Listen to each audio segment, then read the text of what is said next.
आखिर क्यों केएफसी बर्बाद हो गया। हेलो फ्रेंड्स, दोस्तों आज हम एक ऐसे फूड आइटम के बारे में जानेंगे जो एक ज़माने में हम सबका फेवरेट हुआ करता था, लेकिन आज हम क्यों केएफसी से इतने दूर हो गए और क्यों केएफसी की जगह दूसरे फूड आइटम ने ले ली। तो आज हम इस वीडियो में केएफसी के बारे में ही जानेंगे। दोस्तों केएफसी के पैकेट पर जो सूट बूट पहने हुए तस्वीर नजर आती है वो केएफसी के फाउंडर की तस्वीर है, जिनका नाम कर्नल हार्लन सैंडर्स था। दोस्तों जब ये महज 6 साल के थे तभी इनके पिता की देहांत हो जाती है। उसके बाद इनके घर के हालात काफी खराब हो गए थे। इनकी माँ एक फैक्ट्री में काम किया करती थी और सैंडर्स घर में अपने छोटे भाई बहन को देखभाल किया करते थे।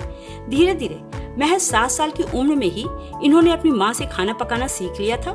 उसके बाद महज 13 साल की उम्र में इन्होंने घर छोड़ दी और कामकाज की खोज में बाहर निकल गए। अपनी जिंदगी में इन्होंने कई छोटे मोटे काम किए, सेना में भर्ती हुए, रेलवे में काम किया, इंश्योरेंस बेचा, तो कभी क्रेडिट कार्ड बेची, यहाँ तक कि इन्होंने टायर बेचना भी शुरू किया।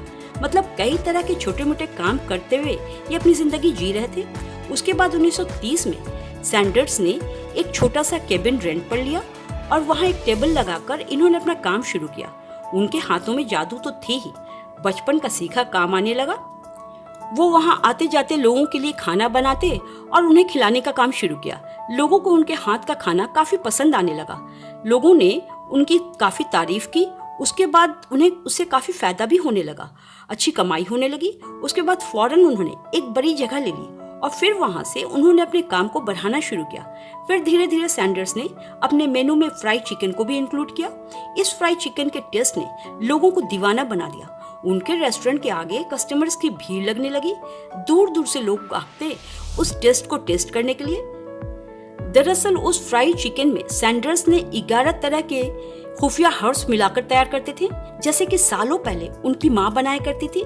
इस चिकन की इतनी चर्चा हुई कि वहाँ के गवर्नर को भी इस फ्राइड चिकन का टेस्ट काफी पसंद आया। उसके बाद 1950 में गवर्नर ने हार्लन सैंडर्स को कर्नल की उपाधि दे दी और तभी से उन्हें कर्नल सैंडर्स के नाम से जाना जाने लगा। फिर उसके बाद सैंडर्स ने एक और बड़ी जगह ले ली। उस होटल का नाम उन्होंने हार्लन सैंडर्स कोर्ट कैफे रखा। फिर जब सैंडर्स ने देखा कि फ्राइड चिकन लोगों के बीच काफी प्रिय है, तो उसके बाद इन्होंने इसकी सीक्रेट रेसिपी को बेचनी शुरू कर दी, जो कि KAY के नाम से मशहूर थी, जिसके एवज में ये मोटी रकम भी लिया करते थे। फिर उसके बाद लोगों ने इसका नाम बदलकर KFC रख दिया, जिस पर सूट बूट पहने सैंडर्स के हाथ में पैकेट लिए हुए तस्वीर है। ये KFC काफी चली, फिर बाद में धीरे धीरे पूरी दुनिया में फैल गई और इस KFC के टेस्ट की चर्चा दूर दराज तक होने लगी। सिर्फ इंडिया में ही नहीं, बल्कि उस जमाने में KFC काफी उरूज पे थी। 147 कंट्री यूनियन टेरिटरीज में KFC के 25,000 आउटलेट्स थे। लेकिन उस फ्राइड चिकन के टेस्ट में इतने बदलाव कर दिए गए कि लोगों को अब उसका टेस्ट पसंद नहीं आ रहा था, जिससे कि धीरे धीरे KFC की डिमांड में गिरावट आने लगी। लोग इसे इग्नोर करने लगे और इधर कर्नल के हेल्थ में भी गिरावट आ रही थी, जिससे पहले कि वो कुछ कर पाते 16 दिसंबर 1980 में इनकी मौत हो गई। उसके बाद KFC की डिमांड में और भी गिरावट आ गई। हालांकि 1960 से ही इसकी मार्केटिंग डाउन होने लगी थी। धीरे धीरे KFC के कई आउटलेट बंद होने लगे। KFC की उल्टी गिनती शुरू हो चुकी थी, जिसके जिम्मेदार एक तरह से खुद सैंडर्स ही थे।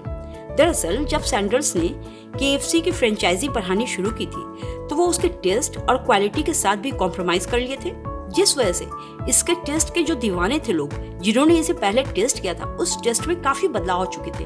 वो पहले वाली टेस्ट थी ही नहीं, वो 11 तरह के हर्ब्स का फ्लेवर था ही नहीं, वो जैसे फ्लेवर लुप्त हो चुका था।